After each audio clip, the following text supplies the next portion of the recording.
Now this is recording. RTI International Center for Forensic Science presents Just Science.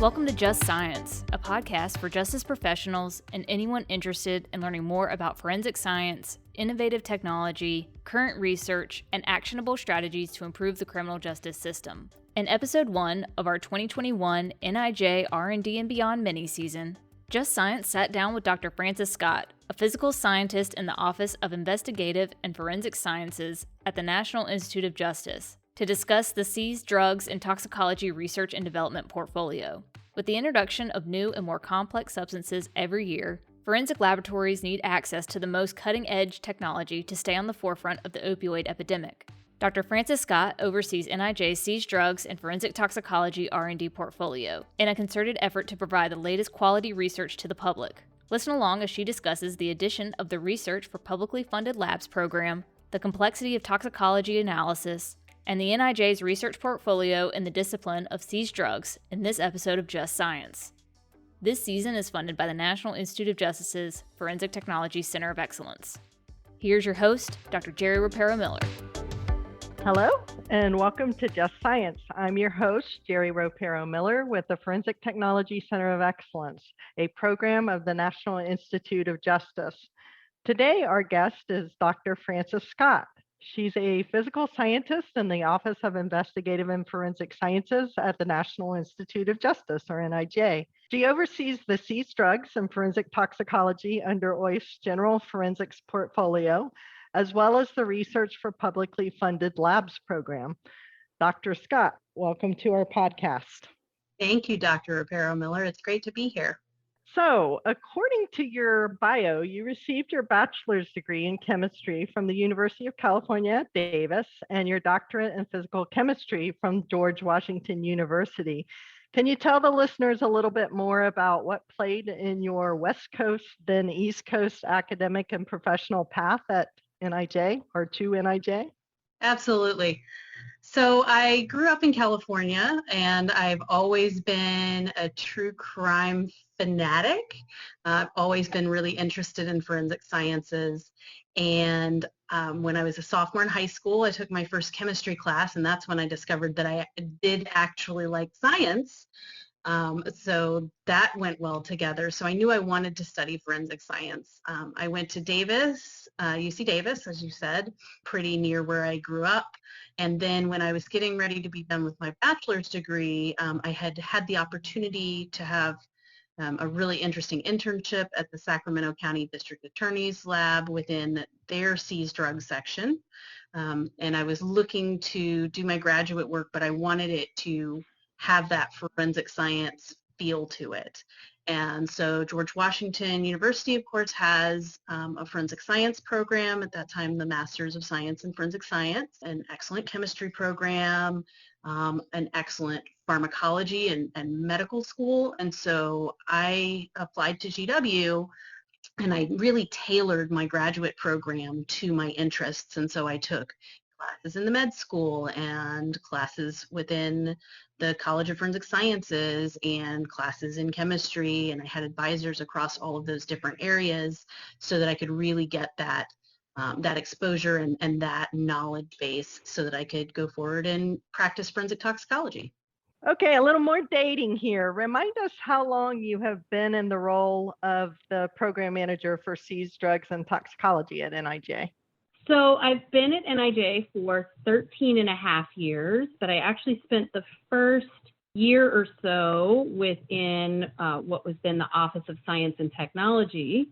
And then I moved over to what is now the Office of Investigative and Forensic Sciences to manage Seized Drugs and Toxicology. So that's probably been at least 12 years.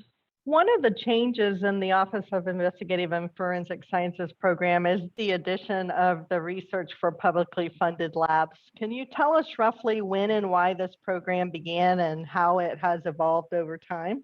Yeah, so that program was the brainchild of our then director of the Office of Investigative and Forensic Sciences, And it started around 2015, and we really wanted to get at some of the questions that weren't necessarily the underlying science questions of forensic science, but more the process questions. So the example he liked to give was, well, if you're going to swab a gun for DNA, why does this lab swab 3 places and this lab swab 10 places? What's the science behind that? What is going to yield an acceptable positivity rate and low enough type 1, type 2 errors?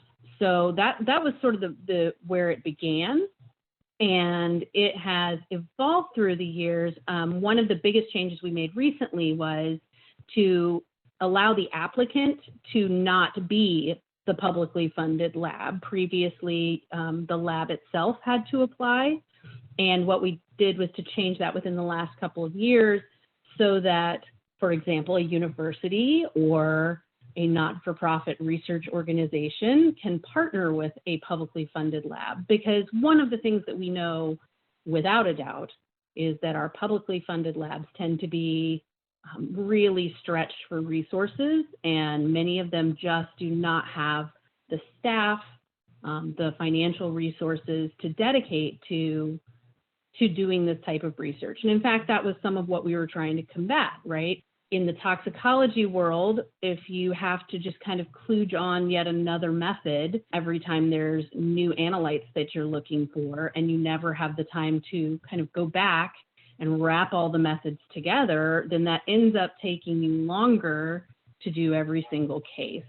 And so we wanted to help those labs with those resource issues by doing things like, is there a better way to do this? And so that's why we've allowed the academic institution to sort of take the lead on that and partner with the lab to give them what they need. I know every year the OIS hosts its Forensic Science Technology Working Group, or TWIG. How have the priority research needs identified by NIJ with input from its TWIG changed over the last 10 years? That's a great question. You know, in some ways, the needs haven't changed that much. I mentioned the limited resources, and when we're talking about our technology working group, our TWIG, these are practitioners within the fields of interest, the disciplines within forensic science that we're interested in. And so they're letting us know what they need to do their jobs better every day. And some of those things haven't changed and may never change, in that we're always looking for how to do more with less, or how to do more with what we have, whether that's our staff resources or whether that's the evidence, the physical evidence that we're investigating. So looking for better ways to do every step of the process has continued to be a need. I went and looked at needs from 7 or so years ago, and it's startling how many of those are still our needs today that were identified in the meeting that we just had a month or two ago. So we're always looking at things like that. We're looking at ways to bring technologies that are used in other fields into the forensic science realm, if that is reasonable. We're looking for new ways to approach samples, casework samples. We're looking at different kinds of casework samples. In the case of forensic toxicology, we may be looking at some alternative matrices and how to really get the most out of that, or be able to make reasonable interpretations based on drugs found in hair or in saliva or in sweat. And within the drugs world, we're trying to identify some of these emerging novel psychoactive substances that may be changing from week to week to month, while at the same time making sure that both our lab personnel and our law enforcement personnel are safe in going about their duties. NIJ has traditionally hosted the Forensic Science R&D Symposium with support from the FTCOE at the annual meeting for the American Academy of Forensic Sciences. However, due to the circumstances of COVID-19, the decision was made that the R&D Symposium should be completely virtual this year. This led to one of the most attended symposiums on record with over 600 attendees. What does that mean to you as a program manager? It was extremely exciting to me as a program manager to see that level of engagement. And in some ways, we weren't surprised. I think that's part of why we made some of the decisions that we made around how to hold the symposium this year. I keep mentioning limited resources, and I'm going to do it some more. There's not always going to be the funds for lab personnel to travel to the American Academy of Forensic Sciences meeting, wherever it's going to be. So it's necessarily going to be somewhat limited, although we're very fortunate that we can broadcast the symposium. I think there was more equity to it in that everybody is partaking of it virtually this year. And so there may have been more availability of just that work time even for scientists to interact with that. And then the other thing is that having a couple of different tracks meant that people didn't necessarily have to run from room to room, or they didn't maybe have some of the overlapping meetings that they would normally have, so that more folks were able to interact with that. Along with the high attendance, the event showcased more awards than ever before and had a special poster session even, and that was incredible.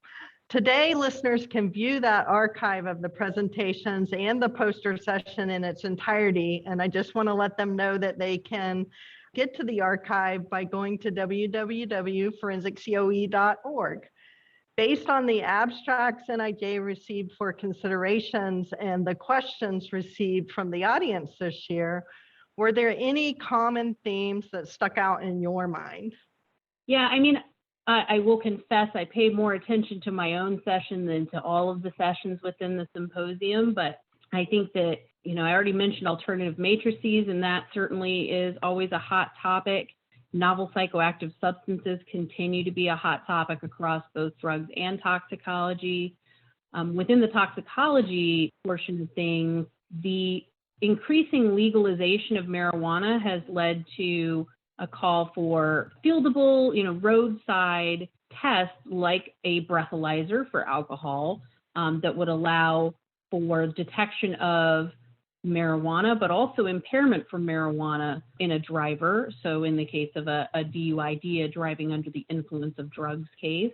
And also that use of increasingly more advanced technology to do some of the things that we've done for years. So using high resolution mass spectrometry to do our screening rather than a color test or rather than a GCMS. If we can bring that into the realm of both drugs and toxicology, that seems to have some real advantages for folks, while at the same time being a difficult hurdle in some ways to implement. Yeah, that's great. Here's a philosophical question for you, and our avid listeners and myself, of course, are all ears.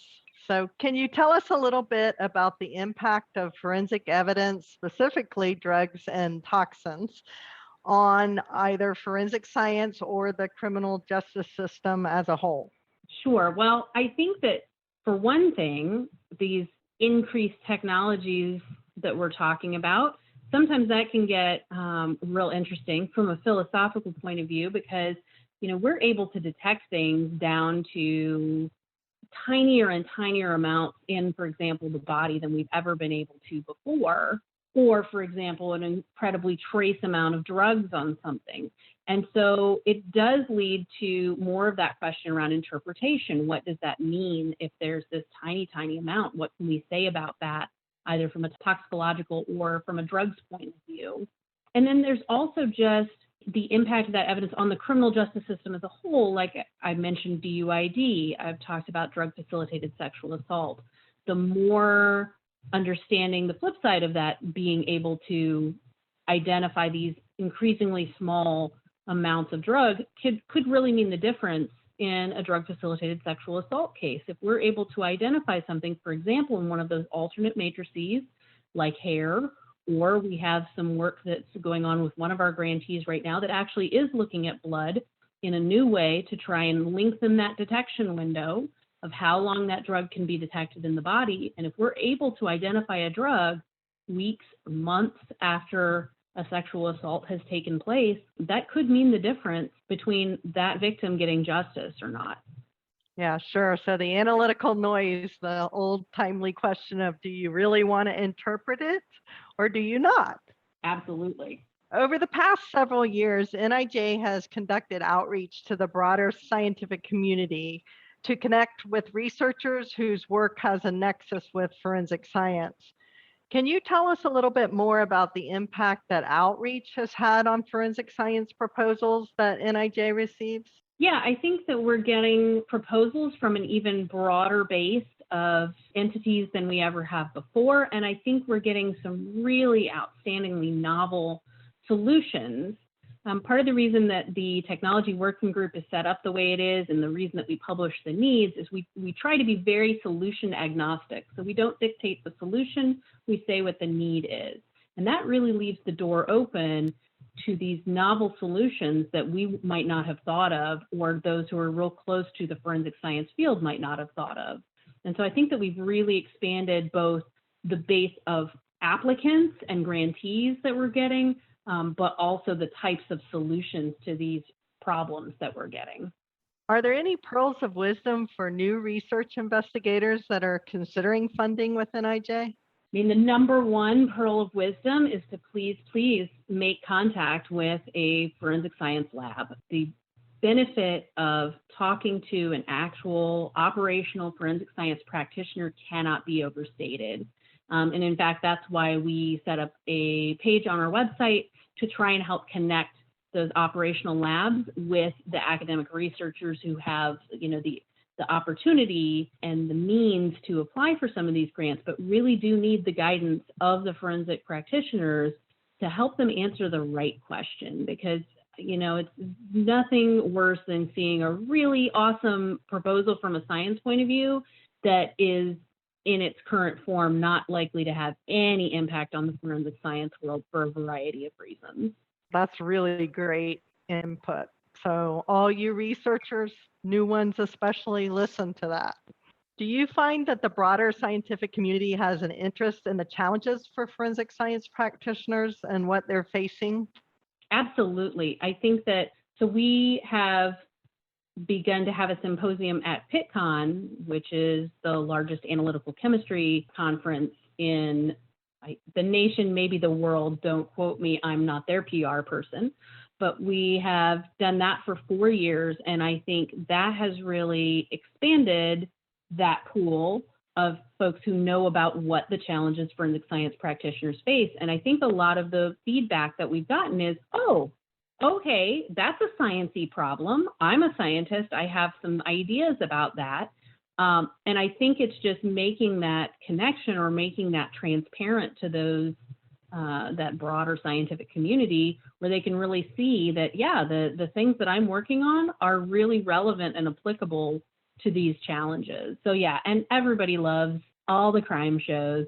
So everybody wants to do something at the end of the day that's going to be applicable and relevant. And forensic science is a great place to be able to have some of that real immediate impact.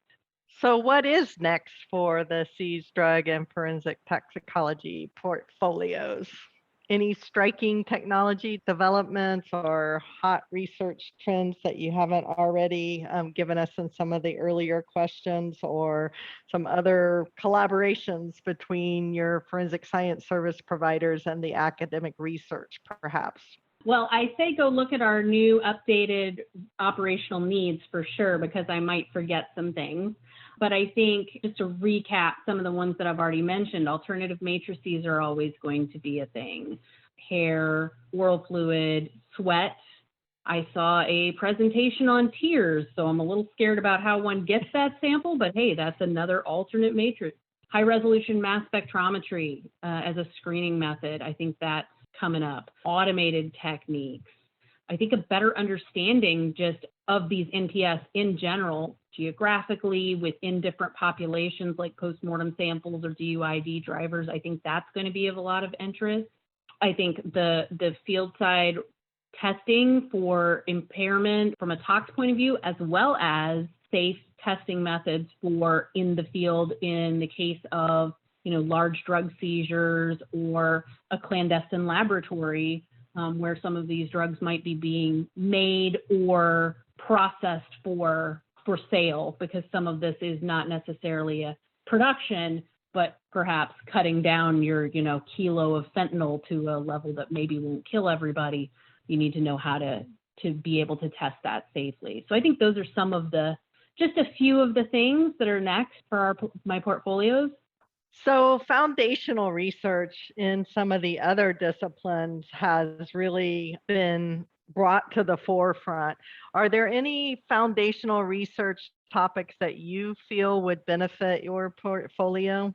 So I think there's always need for more tox research. From that, I mean the pharmacokinetics, pharmacodynamics information. We need to know what metabolites we're looking for, and we need to know what the impact of the drug and its metabolites are in the body. Simple as that. And as more drugs come on the scene, we may have a decent idea, but we may need to know more about that. I think the pharmacology of different methods of ingesting those drugs. So vaping is huge, and marijuana edibles are huge. So what's the impact of those different methods of ingesting that drug? So I think within both the drugs and tox, another piece of foundational research that's really helpful is white box or black box studies to really understand the error rates of these different detection methods. So we're used to saying this is this drug, but what we need to have a better understanding of is, like you were talking about earlier, Jerry, how far down into the noise before we're not going to interpret this or make this call. So that's another really important foundational, I think, area that is always going to be beneficial to both drugs and tox. Well, we're running near the end of our time together. Are there any final thoughts you'd like to share with our listeners? I think I just want to encourage everyone who might have any interest or any scientific researchers out there to take a look at NIJ's various portfolios and really see where what you're working on could really fit and benefit our forensic science practitioners and the criminal justice system as a whole. Well, that's all we have time for today. I'd like to thank our guests, Dr. Frances Scott, for sitting down with Just Science to discuss NIJ's R&D portfolio, specifically Seized Drugs and Forensic Toxicology, as well as the Research for Publicly Funded Labs program. Thank you so much, Frances, for providing us with your insights today.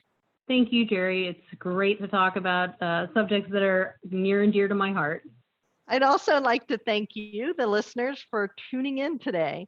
If you'd enjoyed today's conversation, be sure to like and follow Just Science on your podcast platform of choice. For more information on today's topic and resources in the forensic field, visit forensiccoe.org. There you will find additional webinars, guidance documents, reports, and conference information. And also, please follow the Forensic Technology Center of Excellence on Facebook, Twitter, and LinkedIn, or sign up for our newsletter for resource release dates. I'm Jerry Ropero Miller, and this has been another episode of Just Science. Next week, Just Science sits down with Dr. Gregory Dutton, a physical scientist in the Office of Investigative and Forensic Sciences at NIJ, to discuss the impression, pattern, and trace evidence research portfolio. Opinions or points of views expressed in this podcast represent a consensus of the authors and do not necessarily represent the official position or policies of its funding.